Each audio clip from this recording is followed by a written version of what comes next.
বুঝলি, মাধ্যমিক পরীক্ষা তো অনেকদিন শেষ হয়েছে, এদিক ওদিক ঘুরে নিলাম, তা এখন আর ভালো লাগছে না। কি করা যায় বলতো? কম্পিউটার শিখবি? কম্পিউটার? তা এখন কম্পিউটার কোথায় ভালো শেখায় সেটাই তো জানা নেই।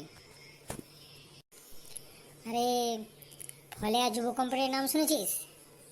শুনেছি ওখানে নাকি আমাদের আশেপাশের থেকে এমনি খুব ভালো শেখায়, আর নাকি সরকারি সার্টিফিকেটও দেওয়া হয়। হ্যাঁ, শুনেছিলাম সার্টিফিকেট নাকি অশোক স্তম্ভ থাকে। ও তাই? তাই নাকি?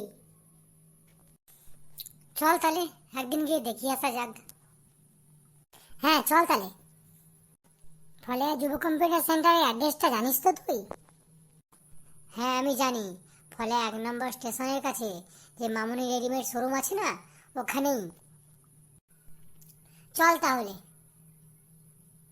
আরে বাবা, কত বড় সেন্টার রে! হ্যাঁ, ফলে যুব কম্পিউটার সেন্টার আশেপাশের মধ্যে সবচেয়ে বড় কম্পিউটার সেন্টার, এবং এটা সরকারি সেন্টার। এখান থেকে সরকারি সার্টিফিকেটও দেওয়া হয়, তাতে অশোক স্তম্ভ থাকে, বুঝলি? ম্যাডাম, এখন আপনাদের কি কি অফার আছে?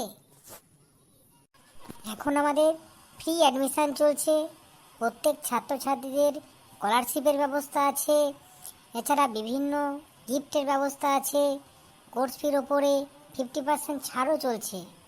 তা তোমরা অ্যাডমিশন নিয়ে নাও এখনই। বাবা, তাই ফ্রি অ্যাডমিশন চলছে? চল তাহলে আমরা আজকে অ্যাডমিশন নিয়ে নিই।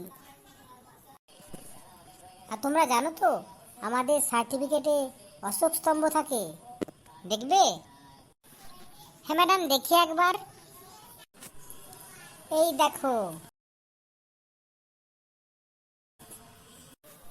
হ্যাঁ তাই তো, অশোক স্তম্ভ আছে দেখছি যে। হ্যাঁ, ফলেয়া যুব কম্পিউটার সেন্টার হলো এই এলাকার একমাত্র সরকারি কম্পিউটার সেন্টার।